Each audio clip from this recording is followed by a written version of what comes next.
O e-commerce, na verdade, a gente está há trocentos anos-luz atrás, e tu sabe bem disso, se comparado com a Europa, com os Estados Unidos. A gente precisou passar por uma pandemia para falar assim, olha, dá para comprar pela internet, sabe? Uma coisa surreal, né? Cara, 2 anos atrás, a França já falava, cara, o mundo vai ser digital. O varejo, ou ele vai ser monomarca para gerar experiência, ou se for para ser multimarca sem experiência, é o e-commerce que vai mandar. E a gente está vendo exatamente isso agora acontecendo.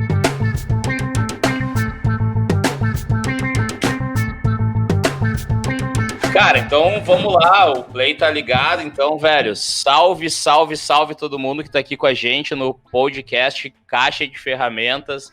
Cara, estamos indo aqui pro nosso terceiro episódio, né, episódio número 3. É o quarto episódio, mas é o terceiro em ordem numérica, então é o terceiro de conteúdo mesmo, trazendo convidados e tudo mais. Para quem nunca chegou aqui, deixa eu te explicar, o podcast Caixa de Ferramentas, ele trata, na verdade, de vendas, é ferramentas de vendas, tá? Então, cara, se tu tá aqui querendo saber como aperta um parafuso, cara, de repente tá no lugar errado, mas agora se quiser saber qual ferramenta tu vai utilizar para gerar mais vendas e para botar a tua gestão de vendas no dia a dia, então fica aqui com a gente, tá no lugar certo. E o ponto principal do Caixa de Ferramentas é justamente explorar que vendas não é só ser bom de papo, ser vendedor não é só tomar cafezinho e passear, como muitos pensam que é a vida da gente que está na área comercial. Mas, na verdade, ser vendedor é mais que isso, é analisar, é planejar, é controlar, é racionalizar, é fazer uma série de coisas, e nada melhor do que validar esses pontos e a gente entender um pouco mais é explorar. O meu papel aqui no Caixa de Ferramentas é buscar trazer gente para falar, é explorar um pouco mais as técnicas, porque eu acho que tem muita gente que acaba criando as suas próprias técnicas, então eu acho que a gente pode estar explorando bastante isso. E agora, voltando, focando no episódio de hoje, o nosso convidado aqui de hoje é o grande Elias, né? Eu vou deixar para ele se apresentar e contar, né, tudo que ele já fez, por onde ele teve, como é que ele gerou o conhecimento que ele tem hoje. Mas, assim, o Elias é um cara que eu respeito muito, é um cara que eu conheci, né? A gente se cruzou aí, né, Elias, na vida, nas carreiras, aí nas empresas e tudo mais. E, cara, eu conheci o Elias como um cara de exportação e eu era um cara de trade e a gente trocava muita ideia e a gente tinha um respeito mútuo aí, porque, cara, eu acho que quando a gente entende que a gente está no mesmo hippie, na mesma vibe, as coisas se conectam e estar em vendas tanto na área comercial, tanto numa área de trade, numa área de exportação, a gente tem que cruzar habilidades relacionais, de comunicação, mas principalmente de racionalização de muita coisa. Então, cara, fico felizaço aí, velho, de estar contigo aqui hoje. Sei que tu é um cara mega ocupado, não só profissionalmente, mas pessoalmente. Tem um grande projeto aí que daqui a pouco está do teu lado, pode ser que ele invada aí a qualquer momento, não tem problema nenhum, que é o Nicolas. Projeto de 4 anos e meio. E que fique à vontade de entrar, enfim, sem problema nenhum, estamos em casa. E, cara, vou começar com uma pergunta e depois já vou deixar espaço aí para te apresentar. Minha pergunta que eu gosto sempre de abrir aqui a série é o seguinte, cara. Elias, tu é vendedor ou tu não é vendedor, cara? Te considera um vendedor?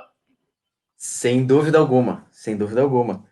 Eu acredito que, cara, a essência de vendas, né, de tu ser o vendedor, ela tá presente em muitas das pessoas, se não em todas, que trabalham com bens e serviços. Eu acredito muito nisso. Eu trabalho em fábrica, já vai fazer mais de 10 anos que eu trabalho em fábrica.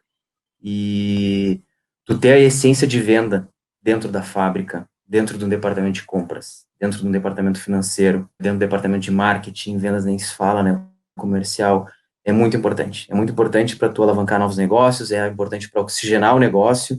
Então, cada um que consiga se apoderar, né, de algo de vendas, sem ser do departamento comercial, é essencial para manter uma empresa viva. Então, eu acredito muito nisso. Estava escutando aí tu falando sobre a época que a gente trabalhou juntos e vinha pensando também no que eu já fiz. Eu vou fazer uma breve apresentação, mas a gente vai aprendendo, aplicando o conhecimento que a gente vai adquirindo com as experiências, com os estudos, né? E é muito interessante a gente ver, assim, como é que a gente pensava vendas há 10 anos atrás, como é que pensava vendas 15 anos atrás, né? Bom, já vou começar a minha apresentação. Na verdade, eu comecei sem ser vendedor, né? Eu acho que eu já compartilhei isso contigo. O meu início profissional, na verdade, eu queria ser piloto de avião, né? Meu pai é piloto de avião, ele foi piloto da Varig, e eu queria ser piloto, fiz curso de piloto, fiz curso de planador, fiz curso de avião monomotor, até que em 2001 caíram as torres, né? Deu aquela crise da aviação, aquela crise mundial em 2001 com a queda das torres gêmeas, e ali eu tive que fazer já traçar e executar um plano B, porque eu não me imaginava fazendo outra coisa que não fosse aviação. E o comércio exterior surgiu, né? Surgiu e como uma alternativa, e na verdade como plano A, depois de um ano, eu fiquei pensando, volto para aviação, não volto, e decidi não, né? Não me arrependo, eu estou muito feliz no ramo que eu escolhi. E aí eu trabalhei na SLC Agrícola, né, no departamento comercial da SLC Agrícola, executei inúmeras funções lá, desde controles até passando depois para a parte comercial mesmo, de venda de commodity. Fui para a Betanin, que foi onde a gente se conheceu. Trabalhei na Betanin um ano e meio, e depois a gente virou um departamento corporativo de exportação, passei a ser, então, um Embeta, né? Depois de algum tempo, 3 anos e meio de Embeta, eu vim para a Termolar, onde eu estou hoje. Já vai fazer quase 7 anos que eu estou na Termolar, respondendo pelas exportações da empresa. Cara, são quase 7 E anos que tá na Termolar. 7, Que 7 anos. doideira, cara. Que 7 anos, doideira, 7 anos. cara. Não, cara, o tempo passa. Então, são 7 anos que eu assumi um projeto para dar uma revitalizada. Na verdade, eu tive que refazer muita coisa no departamento de exportação. Tu sabe bem, principalmente aqui no Brasil, uma indústria de utilidade doméstica, ela normalmente não é voltada, com raríssimas exceções, né, que a gente tem de grandes marcas, ela não é voltada para exportação. Então, o departamento de exportação, ele é exportação, venda, ele é marketing, ele é trade, ele é financeiro. Então, eu tenho que fazer, às vezes, até desenvolvimento de produto. Então, é um pouco de cada coisa, tem que redesenhar processos, definir prioridades, mas está indo bem, a gente conseguiu já alavancar bons negócios para a empresa, uma equipe boa. Estamos aí, cara, estamos tocando ficha na exportação da Termolar, aí já vai fazer quase 7 anos. Legal, cara. Cara, deixa eu te fazer uma pergunta aí, deixa eu te fazer um link. O quanto que ter o sonho de ser piloto, né, a experiência de ser piloto, de ter um pai piloto, de amar a aviação e tudo mais, quanto que isso acaba te ajudando no profissional que tu te tornou, assim, cara? Tipo, eu acho que, assim, olhando para quem não tem conhecimento técnico sobre aviação, o único conhecimento que eu tenho é de ser um passageiro e não mais do que isso, de ter medo quando tem turbulência, apesar das pessoas que não dizerem que não tem problema. Cara, eu admiro bastante a profissão porque, cara, tem uma profundidade técnica gigante e uma disciplina que eu acredito que deva ser também tão grande quanto. Cara, esse tipo de atributo, ou que outros atributos que tu acaba trazendo para tua carreira e trouxe para tua carreira desse teu sonho que provavelmente ainda reside em ti, né? Sim, sim, sim. Cara, tu falou bem, tu falou exatamente isso. E eu me fiz essas perguntas algumas vezes, tá? Quando eu decidi entrar, de fato, profissionalmente no comércio exterior, o que que aquela época da aviação me ajudou, sabe? O que que aqueles inúmeros papos que eu tive com meu pai para até iniciar um curso de aviação me ajudou? Será que foi um tempo perdido, né? Foram quase 4 anos, eu comecei a trabalhar, na verdade, com 16 anos, part-time, né, para ter uma função no aeroclube, no almoxarifado do aeroclube, né? Então eu vivi a aviação muito forte. E o que que aquilo se perdeu? Cara, muito pelo contrário, muito pelo contrário. A aviação me ensinou a ter disciplina, a ter roteiro, a ter execução, a ter tempos, a ter início, meio e fim, a ter responsabilidade, né? Ou entender quem são os responsáveis. Né? A aviação é muito pragmática, cara. É muito pragmática. Então, isso eu levo até hoje comigo, né? Empurrar com a barriga, ficar lupando coisa, sabe? Tu não conseguir entender se aquilo vai dar certo, não vai dar. É um risco, mas mensura o risco. E isso a aviação me passou de uma forma inexplicável. Se eu tentar transmitir isso agora, assim, sem alguma metodologia, porque isso tu sente no início do curso da aviação, aprendendo, e tu vai quando tu voa, tu tem que ter um plano de voo, né? Tu não é só tu pegar, entrar dentro do avião e vambora. Não, tu tem uma preparação teórica, tu tem um plano de voo, tu tem um briefing, né, pré-voo. Olha só, eu tô falando palavras até de conceitos de execução Aham, de gôndola, de planograma, aham, né? aham, Para te ver como aham. isso é interessante. Tem um briefing, daí tu tem o voo, aí tu tem o debriefing, né, que é justamente Uhum. discutir aquilo que foi executado, o que que tu tem que Validar a melhorar. hipótese do que foi executado, né? Exatamente. Cara, aviação é isso, né? Aviação é isso. Qual que é o senão da aviação, que é o que tu falou, por exemplo, tem medo de turbulência? É que quando tu tá no avião, tu faz parte de um contexto onde tem duas pessoas que estão lá na frente que sabem o que vai acontecer.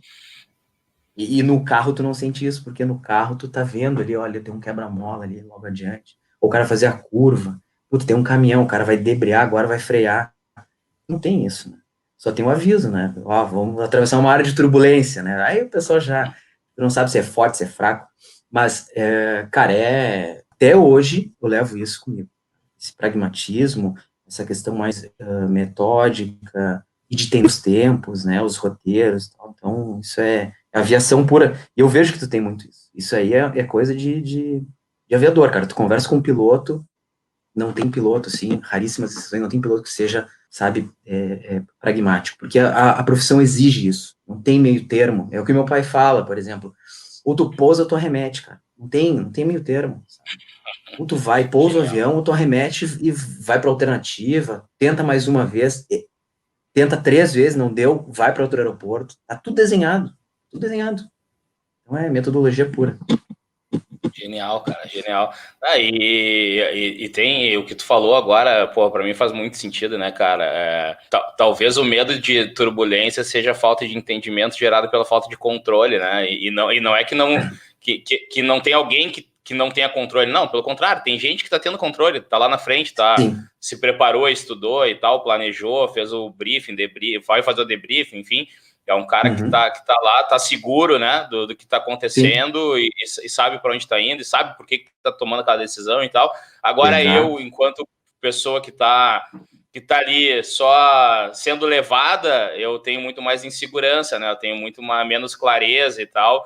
E Sem dúvida. eu acho que isso acaba acontecendo também com quem tá, pegando essa analogia, com quem tá no dia a dia, vamos trazendo aqui pro nosso papo, pro dia a dia da área comercial, é esse, né, cara? Tipo assim, às vezes o cara mais ousado, na verdade, não é porque ele é o mais maluco, é porque ele é o mais metódico, né? Porque ele sabe até onde ele pode ir, né? A ousadia, muitas vezes, ela tá alicerçada por um plano de voo sólido, né? Tipo, o que pode ser ousadia Sim. para um, para o outro, pode dizer assim, não, cara, isso não é ousadia, eu já me instrumentalizei aqui ao máximo, eu sei que eu posso fazer isso, isso não é ousadia. Agora, a ousadia é tu pegar a cabine, a ponta do avião e não ter se preparado. Isso é ousadia pura, né? Isso é loucura. Sem dúvida, sem dúvida, sem dúvida. Trazendo já para o nosso segmento de tipo de produto, de realidade, de conceito de venda, cara, entender o teu produto, entender a tua empresa, né? Entender o teu produto, entender a história da tua empresa, né? Entender os mercados, aonde ela está inserida, o trânsito dos produtos dentro desse conceito, né? Seja no mercado brasileiro, no meu caso, em mercados da América Latina, fora aqui da região, da América do Sul, que seja Oriente Médio, como é que tu te insere nesse meio? Primeiro tu tem que entender todo esse contexto, né? Entender até onde o teu braço pode alcançar. Então, o que que eu fiz, né? Vamos colocar assim, ó, da minha chegada na Termolar até hoje, tu tem que fazer todas as leituras, tu não pode só pegar e aplicar, por exemplo, um estudo de precificação e eu vou ali no Paraguai, que todo mundo vende no Paraguai, então eu vou ali, é ali que eu vou ficar, sabe, martelando, na Argentina, no Uruguai.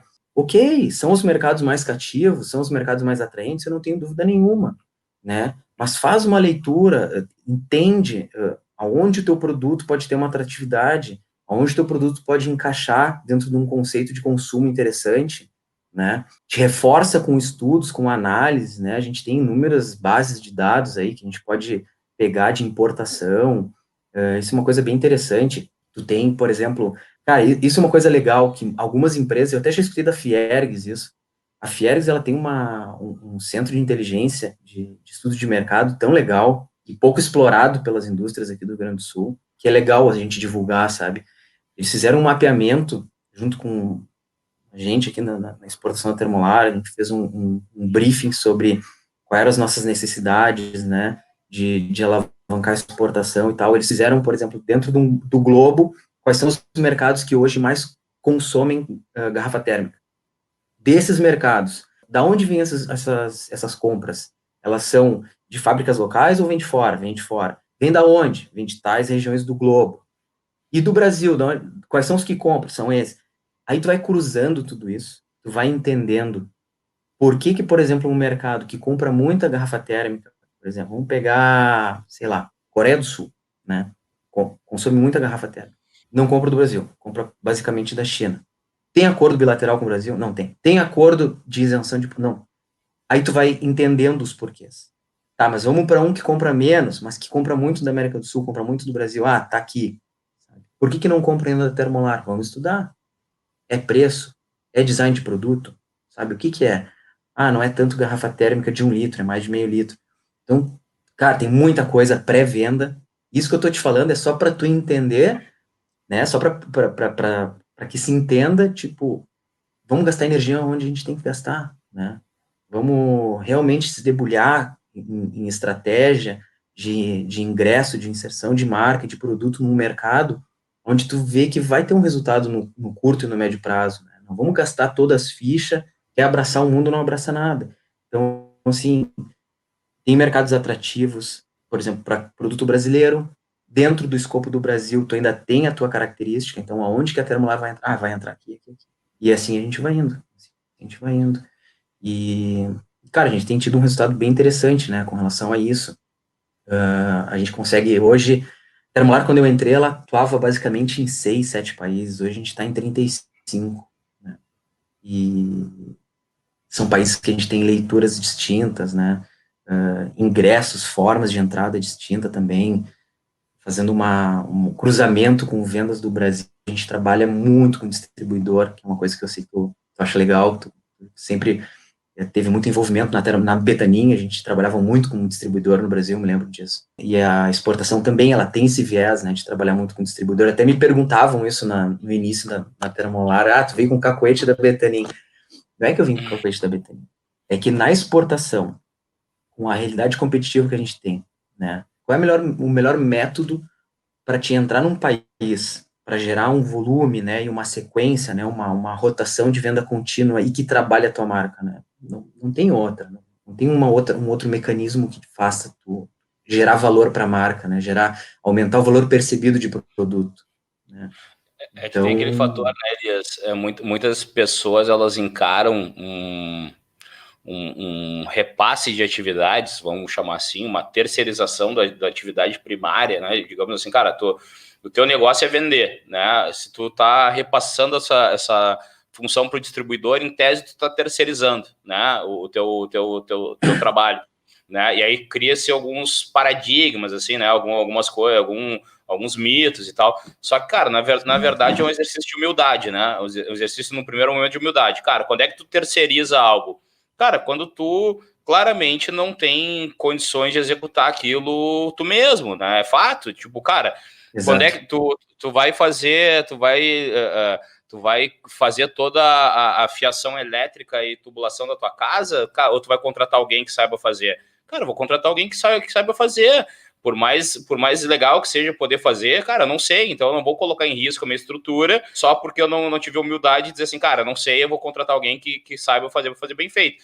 Agora, no momento que eu tiver condições de fazer isso, que eu for estudar, se eu for ampliar, e Sim, aí eu posso fazer. Então, cara, um distribuidor, para mim, no primeiro momento, ele é uma decisão do tipo assim, cara, se eu não tenho condições de eu mesmo executar, eu acho que eu tenho que terceirizar, fato, né? Agora, eu não vou simplesmente terceirização também não é delargar, né? Então, que também é um outro erro que acaba acontecendo, né? Tipo, não, cara, agora tá, entendi, terceirizei, então, agora eu vou só arremessar produto para lá e acabou. Não, cara, não é isso. Agora tem uma exatamente. sofisticação, né, cara? Tem Isso, uma metodologia, tem uma metrificação, tem um processo, né?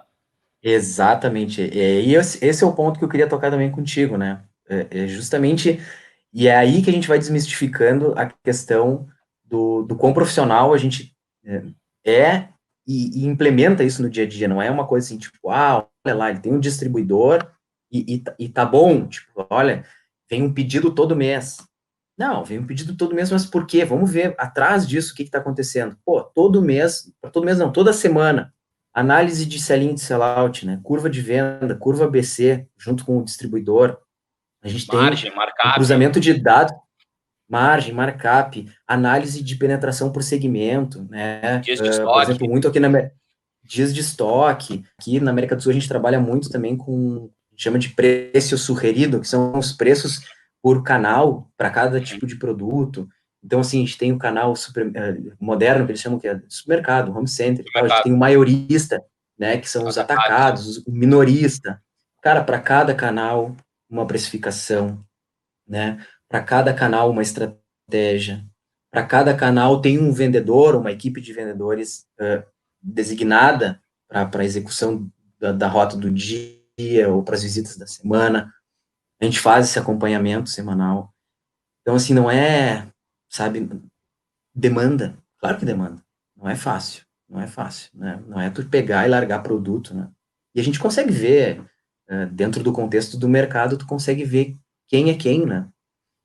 Eu sei que eu não sou mais barato, eu sei que tem cara mais barato que eu, só que se apoia pura e simplesmente num alicerce que é preço. O cara tá ali, ó, o cara tá ali, é uma estanca e o cara tá em cima, né? É preço, é o preço que sustenta o cara para um produto ou dois, zero fortalecimento de marca, o cara é lembrar só pro preço, uma oscilação de preço, o cara vai pra valeta, entendeu? Tu tem outras que são marcas, né, que são referências, eu acho interessante isso. Existem concorrentes que a gente também tem que, pô, né? Não é porque é concorrente que o cara tem que ter algum tipo de limitação para espelhamento, para fazer um bench. Muito pelo contrário. Muito pelo contrário. Já passamos Modelagem, né, disso, cara? né? Modelagem é importante Mo- para isso. Sem dúvida nenhuma, sem dúvida nenhuma. Então, existem marcas relacionadas e correlacionadas que eu busco entender e interpretar como eu poderia encaixar isso na minha realidade. Né? E assim a gente vai trabalhando, cara. A gente vai trabalhando com, eu citei dos distribuidores, né? A gente tem essas vantagens e desvantagens. A vantagem é o que eu já falei. Qual que é a desvantagem? Não é desvantagem, mas quais seriam os entraves no distribuidor, ou onde tu tem que apertar mais, né? Pô, o cara trabalha com Termolar, o cara trabalha com Black Decker, o cara trabalha com Balduco, o cara trabalha... Tu é mais um, né? Qual o nível de importância dentro desse portfólio, como é que tu está inserido dentro do contexto de prioridade desse cara e dos vendedores, né, desse cara. É uma briga, a gente sabe que é uma briga, a gente sabe que tem os famosos concursos de vendas, aí o cara vai lá, sorteia uma moto, sorteia não sei o quê, e pressiona sell-in, sell-out, e toca pressão, e agora nós temos que rodar aqui, vamos fazer... Todas as marcas buscam isso, né? Então, assim, isso é uma realidade da exportação já de bastante tempo. Eu venho observando isso desde a Betanin, o Termolar não é distinto. E a gente tem que ir trabalhando os caras, ponto a ponto, dentro dos objetivos em comum acordo com o distribuidor. Tem que ter muita sinergia, né? Eu acho que isso é uma coisa bem legal, assim. É ver o potencial da marca, do produto, e não, sabe, também não ser uma coisa tão estressante, tão maçante para te ficar extraindo o resultado dos caras. Então, tem esse ponto, tem a questão também de entrar direto em key accounts, né? A gente também tem isso na exportação aqui da Termolar, então eu atendo grandes redes de supermercado direto.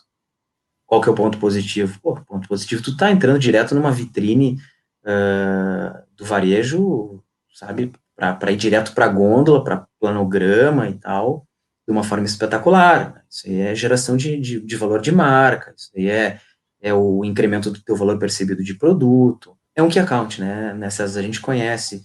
Sim. Trabalhar com key account pode estar ok agora, daqui a um tempo não me serve mais, mas eu sempre tento trabalhar essas questões de oportunidade, de novidade, de mudar alguns planos de execução e de proposta com eles.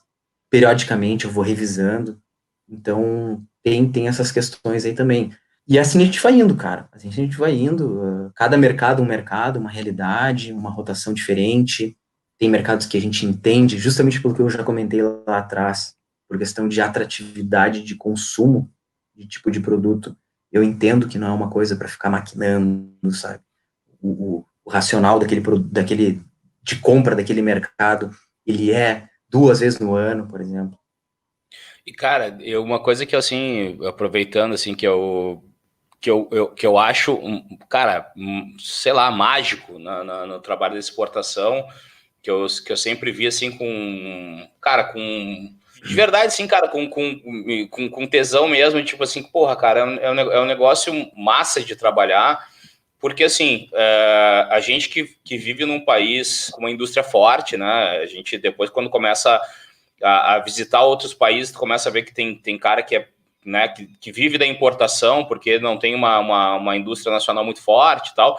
E o Brasil, por mais que não seja das maiores potências industriais do mundo, mas, cara, tem uma indústria para sua redondeza, para a América do Sul, ele tem uma força interessante, né? E a gente é acostumado com isso, né, cara? Quando tu trabalha na indústria, tu começa a ser acostumado com assim, cara, o marketing pensando em produto, a gente testando lá ponto de venda, testando o canal, testando o preço e tal. Só que o que acontece? A gente pensa muito no Brasil e todos, cara, tô generalizando, não que não tenham bons exemplos, mas assim, em geral, as indústrias, até por ter um mercado tão grande interno, elas acabam olhando tanto para dentro que elas não olham para fora.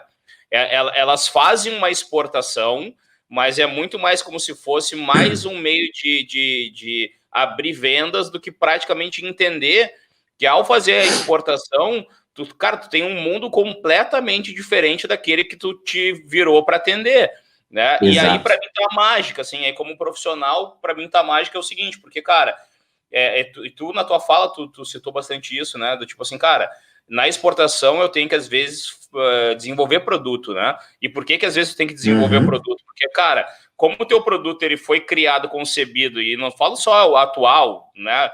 Nas empresas pela qual a gente já passou, na maior parte das empresas, o produto ele está sendo concebido para dentro do Brasil.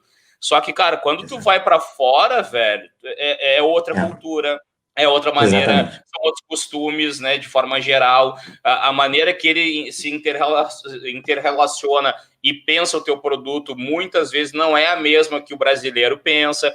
Então, cara, tu tem toda uma questão de entendimento de drive de consumo, de entendimento de nuances de canais. Cara, na verdade, tu começa a refazer a empresa do zero para fora, né? Porque a empresa ela não foi modelada para fora. Então, aí para mim tá mágica, porque, cara, é um laboratório para quem é profissional e para quem gosta dessa questão de explorar, entender, é um laboratório vivo, né, cara? Tu poder testar e etc. Contextualizando tudo isso, eu pego uma outra fala que tu trouxe, cara, que eu achei bem legal, que às vezes também é mal interpretado. É tipo assim, cara, vamos pegar com o que o concorrente está fazendo e vamos fazer. Ah, não, mas cara, veja bem, porque lá da onde eu venho, eles não são tão importantes. Então, não, aqui a gente não pode fazer o mesmo que eles. Cara, só um pouquinho, peraí. Tu tá me dizendo que esse cara que entrou aqui há mais tempo do que tu, do que a gente, que já testou uma série de coisas, eu não vou usar essa expertise, eu não vou modelar em cima dele, porque no Brasil ele tem outra situação. Cara, peraí. Isso para mim é um contrassenso gigante, do mesmo contrassenso do cara que tem uma metodologia para poder utilizar e não usa.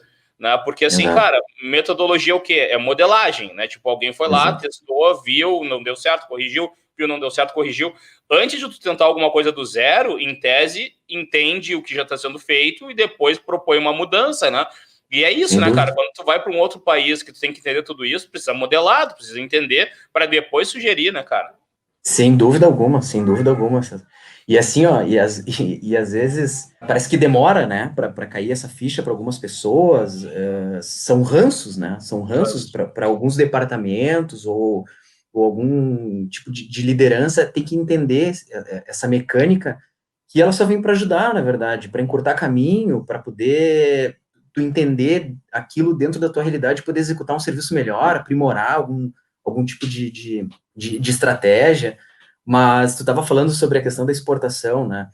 Assim, a primeira coisa, o que hoje eu poderia passar, assim, para quem está trabalhando com exportação e tentando, às vezes, putz, parece que eu estou fazendo um esforço para fazer um trabalho, um esforço gigantesco para avançar 1, 2 degraus, né? Assim, entende o que é exportação dentro do contexto da tua empresa. né? Qual que é a importância da exportação dentro do contexto da empresa? Ela realmente faz parte da estratégia? Ela tem um alinhamento de crescimento geral, não só contemplando as questões, por exemplo, de mercado interno, mercado interno e exportação. Tem um direcionamento para crescimento e um aporte que vem realmente desde da direção, perfeito. Ah, não, a exportação ela é pontual, que nem como tu falou, quando dá, quando não dá, tá tudo bem. E eu já tive experiências de trabalhar em empresa que funciona de uma forma, né, e que funciona de outra. Hoje na Termolar a gente tem um direcionamento para crescimento, a gente tem um apoio da direção, a gente tem um planejamento estratégico de curto, médio e longo prazo, as questões que envolvem os mercados que a gente já está, que a gente quer estar, como tu mesmo disse, né, as indústrias, a pujança do mercado interno brasileiro, ela é gigantesca, o que está acontecendo agora no Brasil é um negócio fora da curva, está faltando matéria-prima, entendeu? Para os caras poderem atender a demanda que está tendo no segmento de utilidade doméstica, é um negócio impressionante. Então, as indústrias acabam se fechando, às vezes, não, é o mercado interno, Pode ser, se é estratégia, que bom, toca a ficha, sabe? Mas a exportação, ela tá aí para quê? Para pulverizar mais a carteira, né? É mais uma opção de tu alavancar venda, de tu alavancar rentabilidade, né? Vamos lembrar muito disso, é uma venda que é limpa praticamente, não tem imposto. Tu tá explorando cada vez mais a questão do branding, né? O teu conhecimento de marca, ele vai além de fronteiras, tu tem inúmeras possibilidades, mas aí tu tem esses cruzamentos, tu tem um catálogo de produto que ele é feito para o mercado brasileiro, muitas vezes, para não dizer sempre, o Brasil são vários países dentro de um território, né? Então tu tem várias realidades. Eu vou pegar o meu caso da Termolar, que é uma empresa que é da região sul do Brasil, que tem um catálogo também que é muito voltado para essa questão do sul, mas que se encaixa perfeitamente, chimarrão, mate, né? Eu consigo aproveitar, sim, na Argentina, no Uruguai, no Paraguai. Dentro do Brasil se encaixa super bem, porque já tem um conhecimento de marca, sabe, muito forte, mas e aí tu leva esse catálogo para outros mercados, como é que tu faz? Tu tem que levar ele, assim, Para Bolívia começa a dar choque, né? Não, ainda aqui na América do Sul vai, porque tu tem muito dessa Cultura, né? atração Argentina, Uruguai. da cultura muito, muito, muito. Só que tu começa a ir para mais longe, cara. Começa a ir para outros mercados que te exigem design diferente, litragem diferente, tipo de produto, né? Ah, não, mas aqui é mais chá, sabe? Aqui é mais não sei o quê. Então, aí já começam as questões que eu te falei, é desenvolvimento de produto, é entender quer ou não quer tá, sabe? Aí tu tem as peculiaridades de cada região. A exportação, ela vai ser a mais chata, né? Na questão de setup, quando se fala com fábrica, né? Ah, tem etiqueta para tal produto, tem etiqueta para tal país. Tem um cliente lá no Canadá que o cara pediu uma caixa individual para determinado produto. Se não for assim, não entra. Uhum. Vai ser. E normalmente não vão ser quantidades absurdas em primeiro momento. Por quê? Porque é aquele tryout, aquela tentativa de fazer com que tu consiga girar a máquina, né? E que às vezes a fábrica está esperando já num primeiro momento algo altamente relevante para poder justificar uma quebra de setup, né? Então, essas às vezes os desencontros, vamos dizer assim, ou as conversas que a gente tem que ter muita frequência com a fábrica para esses alinhamentos saírem de uma melhor forma possível. E isso é legal, sabe? Tu entender que o contexto da exportação na empresa faz parte da estratégia, então tu vai ter um alinhamento melhor com fábrica, tu vai ter um entendimento melhor para esses setups, tu vai ter os teus objetivos também muito mais claros, né? E poder executar melhor essa questão da abertura de mercado. Cara, é complexo, sabe? Eu estou tentando até resumir em poucas palavras a questão da rotina, principalmente agora da prospecção, te falando, mas a gente volta lá no início da conversa, né? É a metodologia, é entender o assunto, é poder ver o caso da melhor forma para te não depositar energia no que não vai reverter, poder ver se aquilo ali é uma ação de curto, médio ou longo prazo, sabe? Tu ter banco de dados à tua disposição para tu poder, né, executar da melhor forma possível. Eu falei agora do Canadá. A gente, inclusive, abriu agora há pouco um distribuidor no Canadá. O Canadá é um mercado que compra pra caramba garrafa térmica? Não, não é. Tudo que eles compram de fora, compram a maior parte, para não dizer 100% da Ásia, então, assim, a questão de preço é muito difícil de concorrer, de competir, né? E por que tu tá lá, Elias? Por que tu ingressou nesse mercado, né? Dentro da base de prospecções, das feiras internacionais que a gente participa, invariavelmente a gente também tem esse cruzamento, né, de interesses com alguns distribuidores. A gente faz esses estudos, a gente apresenta para eles a possibilidade de gerar um negócio, porque o que o distribuidor quer também é fazer exatamente isso, é justamente gerar mais negócio, né, gerar mais rentabilidade com as marcas que representa. Tu apresenta isso para o cara, sem ser só, ó, tá aqui meu catálogo, tá aqui minha lista de preço, me manda o que tu acha que tu precisa. Não, paramos, né? Aí aquela casa do vendedor, né? Do vendedor, aquele místico, né? O tirador de pedido. Não, cara, não. Quantos milhões estão fazendo a mesma coisa, sabe? Quantas empresas, quantas indústrias estão fazendo isso? Não, tem que ser mais. Tem que ser mais. Então, tem muito alinhamento, tu tem que mostrar pro cara a sinergia do negócio dele com o teu, e mostrar para ele que, cara, tu pode ganhar dinheiro com o meu produto, né? E eu tô aqui para estar sempre te munido de informação, para que tu seja assertivo nas tuas ações, na tua execução, e assim vão andando, cara. Assim a gente vai conseguindo gravar Ô, essas Elias, bandeiras, né? deixa eu te perguntar uma coisa, assim, trazendo, aterrissando para essa questão mais prática, assim, porque até desmistificando um pouco essa questão de exportação, às vezes quando coloca o termo exportação, o termo ele é tão, parece que tu coloca numa outra caixa, né? Parece que deixa de ser venda e vira outra coisa, Exato. né? E não é. Então, assim, esse profissional de vendas de internacionais, de outras culturas e tal, acho que ele é mais um canal de vendas da companhia, né? E focando nisso, cara, assim, quando vai abrir um novo canal de vendas, cara, que é um país para ti, tá? Que é um cliente, que é um país, que é um distribuidor e tudo mais. Cara, tem algum tipo, tu acabou de citar uma questão, mas dando um pouco mais de luz para isso. Tem algum tipo de análise que tu faça para cruzar portfólio com os principais canais do teu distribuidor, para entender quem são os concorrentes locais desse jogo que tu vai estar jogando, né?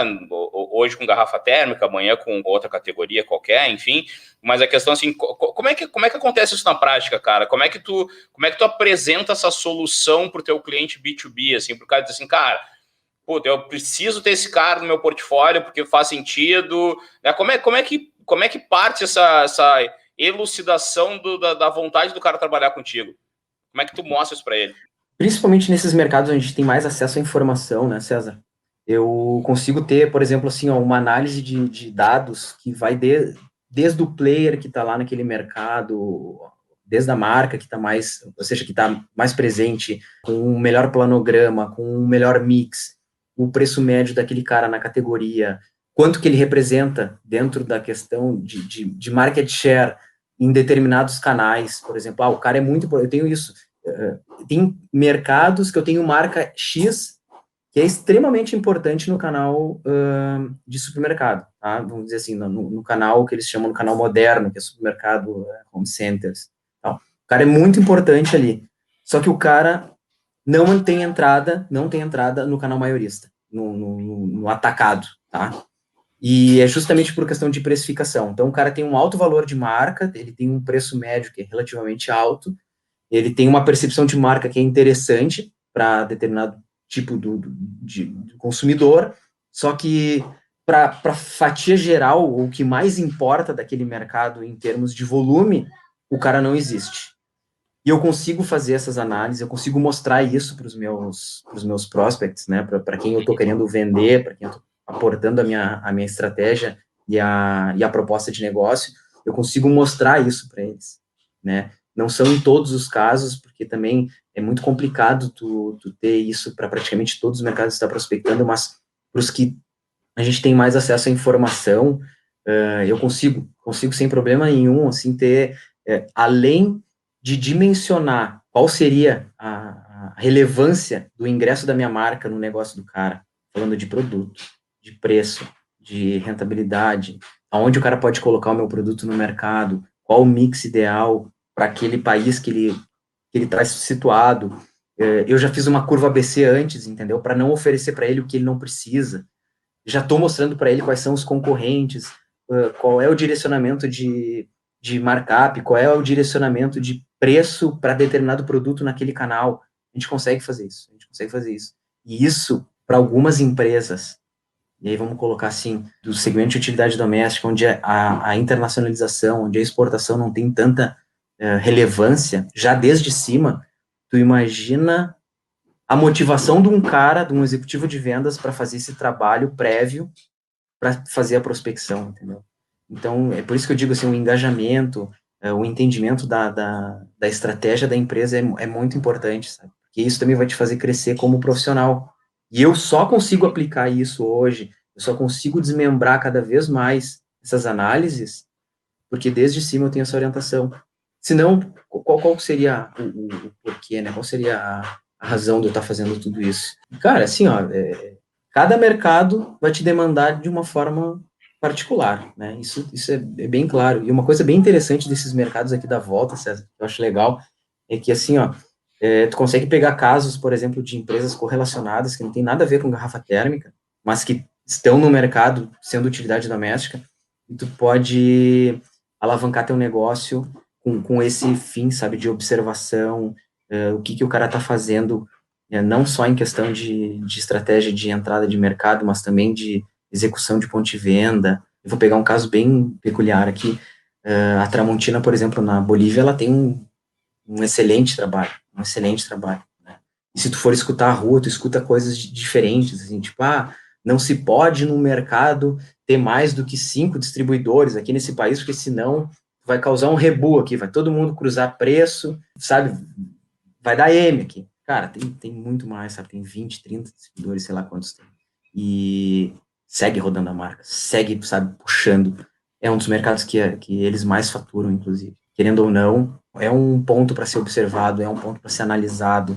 E óbvio, tu tem, além dessa questão da observação, de estar no mercado, que é muito importante, eu até tinha te dito, isso é um ponto muito forte da nossa profissão, né? Tem que estar nos mercados, tem que estar olhando, observando, estudando os movimentos de gôndola, os movimentos de preço, os movimentos de produto, né? Isso tem acontecido muito rápido nesses últimos 3 anos, eu tenho notado. A Termolar, ela alavancou muito a exportação, muito, apoiado em, sei lá, 10 produtos, 10 produtos. E nesses últimos 4 anos aí, cara, a gente abriu isso. E a importância desses 10 naqueles poucos mercados já não é mais a mesma. Já não é mais a mesma, entende? Então é aquela coisa, se tu continua maquinando, sabe, as mesmas, com aqueles mesmos princípios, aquelas mesmas metodologias, assim, de tipo, não, vai que dá, sabe, sempre foi assim, tu morre, cara, tu morre. Então, é muito interessante, assim, essa dinâmica que a gente tem na exportação, é muito intenso, é muito intenso, muito intenso. Aqui no Brasil, eu costumo dizer que a gente vive numa bolha, né? É um país extremamente protecionista. É difícil de tu ver marca de outros países para determinados segmentos. A indústria nacional é muito forte, né? Então, querendo ou não, tu tem um número muito limitado de concorrentes. Os caras estão apertando, os caras estão aqui, olha, com preço e tal. Agora tu pega e joga isso para exportação. Joga isso para outro mercado. Não é preço, sabe? É preço, é produto, é o cara vindo com tudo, sabe? Com massificação, todos assim, os de P's de marketing, né? Todos eles em todos, ebulição. meu, assim, ó, voando, voando. E aí tu vive uma realidade no Chile, aí tu vai para o Uruguai é outra, aí tu vai para Bolívia é outra. E para cada um tu tem uma estratégia, tu tem um peso num dos P's, ou dentro do teu parceiro estratégico, aonde tu pode, o que tu pode fazer, sabe? O cara é distribuidor, a gente estava falando, o cara é distribuidor, não é? O cara, tu atende ali naquele país só com um key account, sabe? Por estratégia. São várias realidades, é bem dinâmico e é isso que faz a atividade ser tão, vamos dizer assim, ser tão intensa e boa, né, de ser vivida. Isso que é legal. É por isso que um cara com cabeça de piloto consegue ficar nessa batida, né? Porque É, senão não consegue. Se fosse monótono, tu já tinha pulado fora faz tempo. já. Não, não, não, não, já tinha pulado, já tinha pulado. Não dá, não dá. Cara, o último ponto, assim, como é que tá o e-commerce lá fora, cara? Tu já tá sentindo algum reflexo Boa, dos e-commerces locais e tal? boa pergunta, boa questão. O e-commerce, na verdade, a gente está há trocentos anos-luz atrás, e tu sabe bem disso, se Uhum. comparado com a Europa, com os Estados Unidos. A gente precisou passar por uma pandemia para falar assim, olha, dá para comprar pela internet, sabe? Uma coisa surreal, né? Uma coisa surreal. É um canal que está aí já há algum tempo disponível. As pessoas poderiam explorar muito mais isso. Eu estou falando já de contexto geral, Brasil, América Latina, a gente viveu a mesma coisa, cara, mesma coisa. Então, assim, por muitas vezes eu vinha falando com os caras, né? Por exemplo, na Argentina, no Paraguai, o Chile é um pouco mais avançado nesse quesito, mas pessoal, vamos, sabe, trabalhar esse canal, pô, um canal importante para vocês, em questão de pô, poder, sabe, fazer uma venda mais picada, chegar em locais hoje que vocês não têm um vendedor, um centro de distribuição, a gente conseguir pulverizar mais essa venda, explorar mais a marca, rodando mais na rede, sabe? Então, tu vai maquinando, tu vai dando ferramentas para os caras, e a gente precisou passar pelo que a gente está passando para justamente ser desenvolvido, né? Para ter a criação aí então de uma plataforma ou de um caminho que pudesse suportar o e-commerce hoje no Brasil e na América Latina de uma forma mais pesada. Sim, a gente está fazendo isso, na Argentina, a gente já está trabalhando com o nosso parceiro, inclusive está em viés de saída aí nossa loja virtual, inclusive, com domínio.com.br, no Paraguai também. E, cara, assim, ó, não subestime mercados. Não subestima o mercado. E aí entra aquela questão dos dados. Não subestima. Não diz que a Bolívia não compra, não diz que o Paraguai é um país limitado, sabe? Entende aquilo, entende? Ah, o e-commerce no Paraguai, mas como?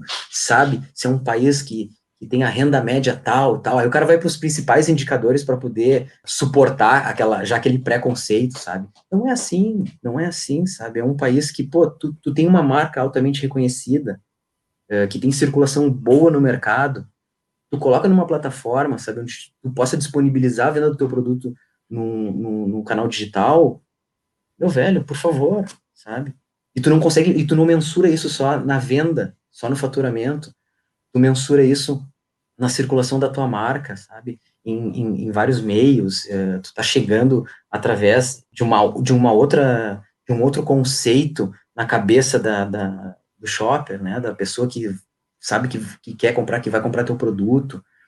Então, hoje, se eu tiver que te dizer assim, olha, tá legal, porque a gente realmente está avançando com essa estratégia de uma forma mais agressiva, mas é uma pena que a gente tenha que passar, né, por uma pandemia, por limitação de circulação, né, limitação humana, das pessoas não poderem sair para tu poder, sabe, colocar essa máquina para girar na intensidade que ela merece. E eu espero, porque não dá para se duvidar nada, infelizmente, que quando a gente consiga transitar mais na rua, né, que agora já está melhorando e tal, isso não diminua, né, não diminua, que cada vez aumente mais, porque é um canal que merece uma atenção, é um canal que merece até estudos, né, e querendo ou não, a gente está engatinhando nele aqui na região.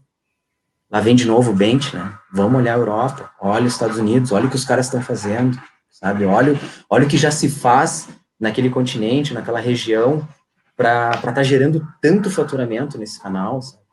E, Cara, e eu não na minha vamos. volta só tenho o livro disso aqui, cara. Só tenho o livro de digital, de, cara. Ah, Porque assim, eu tive em Paris, cara, 2018, março de 2018, visitando o Le Salon Popeye, que acontece de 2 em 2 anos, seria agora, foi cancelado. Cara, 2 anos atrás, França já falava, cara, o mundo vai ser digital. As lojas físicas que forem só grandes repositórios vão passar por problemas.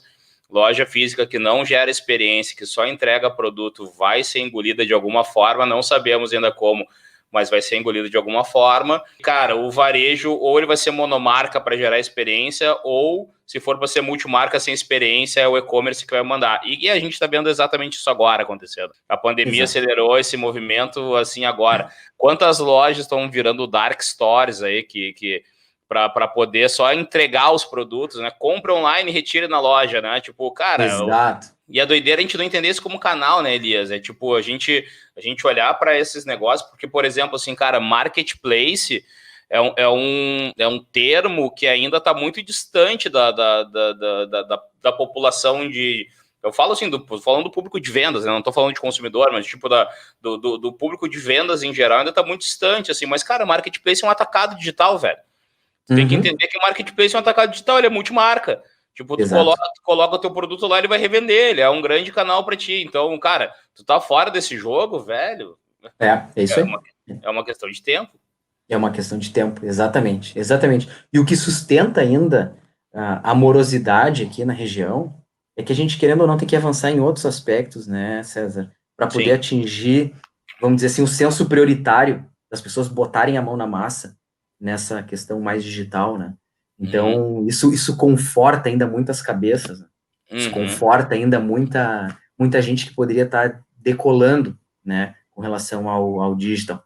E o que está errado, né? É o que está errado. Aí tu coloca isso para dentro da realidade das indústrias, né? Por exemplo, a gente poderia, sim, ter uma indústria local forte, temos questões competitivas e tecnológicas que nos adequem ao globo, a outros mercados? Não. Por quê? Porque a gente vive a nossa realidade. Então, enquanto não acontecer algum choque, alguma coisa assim, que sabe que estremeça isso, que nos alavanque para um patamar mais alto, cara, a gente vai continuar vivendo questões de discussão, sabe, de por que ainda não é feito, de poderia ser assim. E, de novo, eu coloco a questão da pandemia diretamente relacionado ao desenvolvimento do canal digital aqui nessa região, né, no Brasil e na América do Sul. E se entrou em discussão, se entrou em pauta, se entra em prioridade, quando tu tá tocando na porta, né? É o que eu vivi nos meus países aqui da volta, quando a pandemia e a quarentena chegou em níveis extremos, né? Os vendedores não saem, os mercados estão fechados, o estoque está aqui. Lembra quando a gente falou do e-commerce? Lembra quando a gente falou daquela plataforma, do desenvolvimento? Aí começa tudo, aí corre. Que bom quando é feito, que bom quando a gente ainda tem uma possibilidade de execução, e é muito desgastante e até te deixa assim, como é que eu vou te dizer, com aquela ânsia de tipo, puta, poderia, né? Quando tu não consegue, em alguns mercados, fazer isso. E de novo, não menosprezem mercados por questões de preconceitos de entendimento econômico para aplicabilidade do digital. É isso que eu posso dizer, porque a gente está indo já com um estágio, vamos dizer assim, júnior no Paraguai, muito interessante. Muito interessante. E é Paraguai, né? Cara, é aquela questão, velho. A gente agora, cada vez mais, talvez isso vai ficar mais claro. Cara, onde eu possa ter contato com o consumidor, eu tenho que estar, ponto, acabou. A escassez agora vai ser conseguir estar junto com o consumidor vai estar cada vez mais online. Então, onde eu puder estar junto com ele, cara, seja no marketplace, seja no digital, seja no minorista, no maiorista, no moderno, enfim, cara, eu tenho que estar de alguma forma atendendo com o melhor produto, né, com o melhor preço dedicado para aquele drive daquele canal, e a mágica tá aí, né, cara? Fazendo só um adendo, né, a gente falou bastante aí sobre a pandemia e tal, cara, para quem tá caindo de paraquedas aqui, esse papo aqui tá acontecendo no finalzinho de setembro de 2020, que aconteceu um negócio que vocês já devem estar sabendo, chamado pandemia, né? Então, a gente tá vivendo bem isso agora. Talvez quando tu for escutar isso aqui já passou e tal, mas assim, a gente tá vivendo isso nesse exato momento, então, cara, é uma doideira. Velho, pra gente ir pra nossa reta final aí, cara, eu queria, na verdade, assim, tem pra quem tá nos escutando aí, cara, tem alguma dica, cara, de alguma coisa que tu faça, de alguma boa prática que tu execute para começar a tua semana, para planejar teu mês, cara, alguma ferramenta que tu utilize que tu possa dividir com a gente? O que eu busco fazer muito, César, justamente por trabalhar, eu vou colocar no meu dia a dia, tá? No que eu vivo aqui na Termolar, que é justamente essa questão com os distribuidores, tá? Eu não passo mês sem analisar curva de venda, sem analisar cruzamento de informação, né, de sell-in, de sell-out dos distribuidores, tomada de preço, a gente não faz com uma periodicidade tão curta, até porque isso não tem tanta volatilidade, mas é um dos escopos que a gente analisa, tá? Então, assim, entrada, saída de produto, como aquele produto está se comportando no mercado, análise de ingresso de produto e descontinuidade de produto, por que não descontinuar um produto, sabe? Continuar marretando um produto que está ali só fazendo, só figurando dentro daquele contexto de compra mensal do cara. Cara, todo mês eu faço isso. Todo santo mês eu faço isso. E não é para um mercado. Tem um colega, Martin, que me ajuda muito, que trabalha comigo aqui na exportação. Ele também ele gera relatórios bem interessantes. Tá? A gente trabalha com dashboards aqui na exportação bem legais, bem legais. A gente consegue extrair dados de distribuidor e fazer um dashboard muito aplicado ao que a gente vai executar nos próximos meses, no mês seguinte, nos meses posteriores. Né? A gente consegue desenhar uma orientação de proposta de melhor performance no período seguinte para o distribuidor, né? A gente compartilha isso com eles. Então, o que eu posso dizer, assim, para quem trabalha com exportação, para quem lida com dinâmicas diferentes, com realidades diferentes de mercado, seja persistente e não seja passivo nas realidades de cada um desses mercados, né? Figure como um player, figure como tu almeja, né? Com a importância que tu vê que o teu negócio tem dentro daquele contexto. Dimensiona a tua marca e dimensiona a tua proposta de negócio, como tu vê. Ou seja, eu estou fazendo algo que realmente é importante, é grande. Então, coloca isso com pragmatismo, sabe? Com dados que vão fazer com que isso realmente seja relevante para outra ponta, né? Não deixa no intrínseco, não deixa nas entrelinhas. Sustenta a tua proposta, sustenta o teu direcionamento.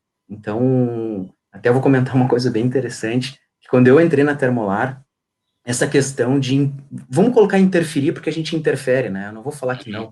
A gente interfere na realidade dos distribuidores, dos parceiros. Quando eu vou lá, e a gente tem a rotina da semana, e no último dia da semana a gente tem a reunião de fechamento, onde tem as conclusões e tal. Isso não tinha, não tinha. E eu escutei não só de alguns distribuidores, o que tu quer interferindo no meu negócio? Eu não vou te passar o meu preço. Tu não tem que saber do meu estoque. Por que tu quer saber quanto que tem parado no meu estoque? Cara, eu escutei isso assim, ó, várias vezes, tá? Várias vezes. E são essas quebras de paradigma que tu tem que ir mostrando pro cara. Eu só vou fazer isso, só isso, para te ajudar, para chegar aqui. Sabe? Se eu não conseguir ter um trabalho sinérgico contigo, se tu não conseguir estender a mão para mim em questões básicas, porque a gente não tá falando nada demais, né, César? Nada Não, demais, né? não, Nada não. demais. Cara, é assim, ó, isso é, olha, eu tô te dizendo assim, ó, eu tô colocando conceitos básicos de trabalho com clientes no exterior aqui, sabe? De repente a gente marca um outro podcast mais pancada para dividir alguns desses dashboards aí, Vamos dessas sim, cara, análises. vamos sim. Vamos, Vamos. certo, com Mas certeza. assim, ó, é o básico, sabe? Tu poder ter essa sinergia e tal. E é isso, cara, que eu tenho para falar, é Cara, basicamente isso hoje aqui. informação não é mais,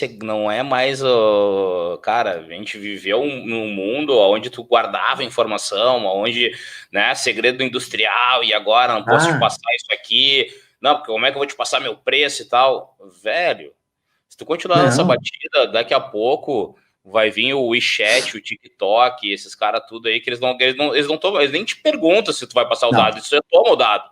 Eles tomam já o dado e tô. cruzam, entendeu? E o algoritmo tá aí, cara. A gente vive numa era de algoritmo. Se eu não passar o dado de dia de estoque, pelo amor de Deus, cara, não posso estar nesse negócio. Exatamente. Não, e esse é o ponto. Então, assim, ó, eu tô 7 anos já na empresa, né? Quando eu entrei, cara, 7 anos atrás, cara, vivi essa realidade. Um ano praticamente desmistificando distribuidores de 20, 30 anos, sabe? Que ainda não tinham um conceito nem das nomenclaturas, cara. Sell-in, sell-out, markup, sabe? Tem que praticamente conduzir. Só que daí, aí são os pesos, né? Aí o Sim. cara não sabe as nomenclaturas, mas o cara executa, o cara é fechado para ter essa sinergia, para compartilhar informação, mas o cara é bom, o cara é bom. Aí tu vai lá, visita o cara, aí tu vê a equipe de venda, sabe? Os caras manhoso, cara. Os caras manhoso, sem nenhuma metodologia, sem nenhum, sabe? Tu fala com os caras, é pura mística, assim, ó. É a bomboneira. Os caras fazem Mística é chover. o baita termo, cara. Eu vou usar esse termo Não, agora. Mística é demais. não. Só que daí aí é o que eu falo, é o que eu falo pro Martin, que trabalha comigo, né? É o cruzamento. Aí tu quer o cara, sabe, com o dado digital, ali no digital, no iPad, tal, sabe, fazendo já cruzamento, vendo o ponto de venda e tal, e passando questões muito cruciais para tomada de decisão, just in time e tal, ok? Mas tu tem aquele cara também que tem um peso, meu, violentíssimo em relacionamento, em condução do business, sabe? Em condução de proposta.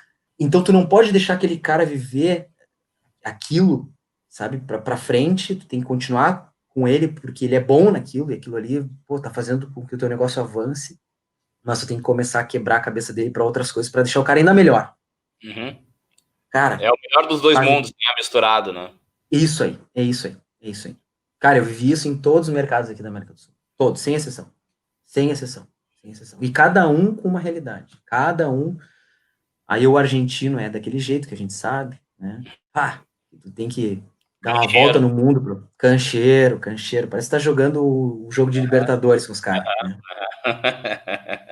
Aí tu vai na Bolívia, o pessoal, sabe, presta atenção e tal, mas tem suas limitações, né? De rua, né? Sim, De, de estrutura, tudo.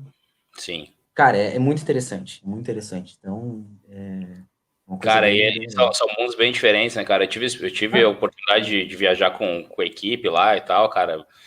Tu conhecer Cochabamba, por exemplo, tu ah, começa a quebrar um pouco teus paradigmas, né, cara? sem De dúvida, ponto de sem venda, dúvida, de rua e tal, né? Tipo, uma sem coisa é tu dúvida ir no nenhuma. shopping em Santa Cruz, em La Paz, outra coisa é tu ir pro minorista de Cochabamba, né? São dois continentes diferentes, né? É E isso é uma uma. coisa interessante.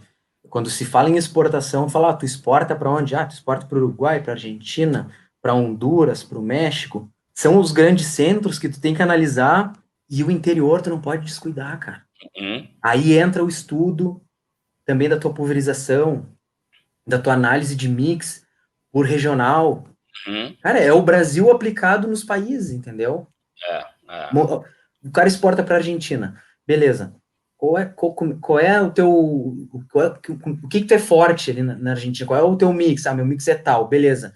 A região de Buenos Aires e Grande Buenos Aires, onde é que tu tá? Eu tô aqui, aqui, aqui. E o que mais se consome aqui? Ah, se consome tal, tal, tal, por questão de poder de consumo, né? Pela questão também do valor percebido, do trânsito, né? Das grandes contas naquela região. Aí tu vai para outro, vai para Rui Rui, já é outra Cara, eu coisa, né? vivi isso com a gente saindo do Brasil, tava começando o Cash and Carry a bombar, a gente tava começando com os packs promocionais, grandes packs e tudo mais de promoção, e a gente conheceu nesse mesmo período Cochabamba. Cara, esquece pack promocional em Cochabamba, lá é monodose, né, velho? Lá É uma dose. o cara compra quando pode, né? Então é outra Isso aí. realidade, né? Cara, é muito louco assim identificar essas culturas todas. Mas, cara, eu Sem acho que dúvida. aí tá a riqueza um pouco de estar em vendas, porque estar em vendas não é simplesmente tirar pedido, né, cara? É Não. analisar mix, é analisar antropologicamente, às vezes, algumas questões para entender Esse como é os o caras ponto.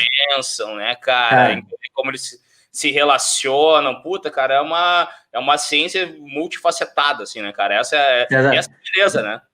olha que interessante, cara. Aí tu fala assim, bah, o cara pega avião, o cara vai, né?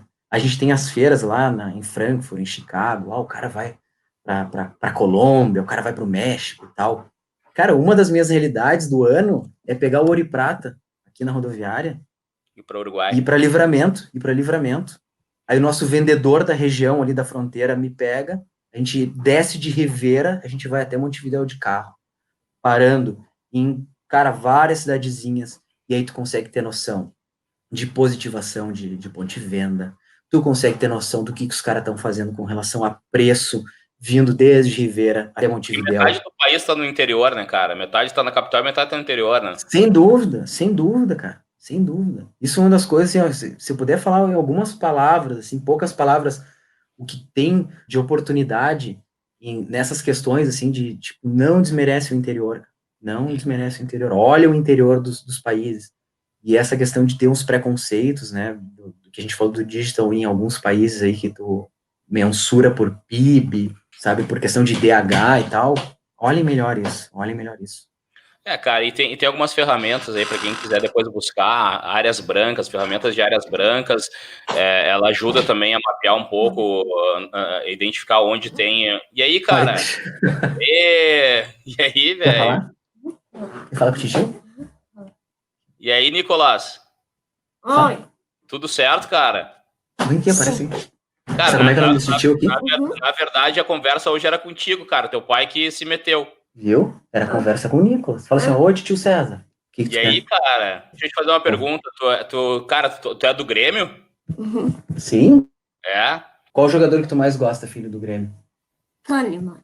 Ah, pô, aí, Kahneman. cara, agora nós se identificamos, cara. Pô, gosto mais de ti ainda agora, cara. Pô, daqui a uns aninhos vamos junto aí, vou levar o Theo junto pra gente olhar o jogo juntos. Só passar essas coisas aí. Viu? O Theo é filho do César. Não me achei, filho, senão vai desligar tudo. Tu me espera ali na sala que eu já tô indo ali, tá? Tchau. Dá tchau pro tio César. Tchau. Vai lá que eu já tô indo, tá? Bem rápido, tá, filho? Meu, pô, sensacional. Que belo momento pra fechar, cara. Acho que não podia ser melhor. Verdade. A participação do Nicolas e, pô, cara, te agradecer, velho. Obrigado mesmo de coração aí pelo papo, pelo tempo, cara. E, cara, vou deixar aí as últimas pra gente, cara, deixar teu contato, enfim, mandar um recado final aí pra quem tá nos escutando. Fica à vontade. Beleza.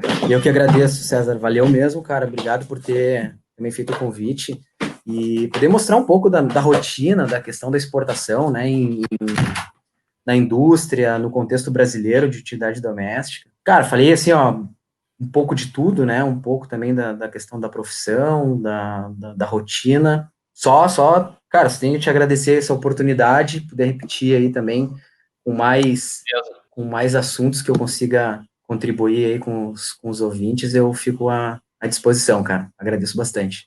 Com certeza, cara. Pô, obrigado. Vamos voltar várias vezes aí. Vamos falando. O papo foi bom, cara. E o último recado aí para quem tá nos escutando. Cara, vocês viram aí, vendas é muito mais do que parece, né? Então, ser metódico, cara, em vendas não é um insulto, tá? Então, se alguém já te chamou de metódico alguma vez na tua vida, velho, só 3 coisinhas pra te falar. Parabéns, velho. Tu tá no caminho certo. Valeu. Obrigado aí, Elias. Tamo junto, cara. Obrigado aí novamente aí, velho. Valeu, cara. Um abraço pra todos.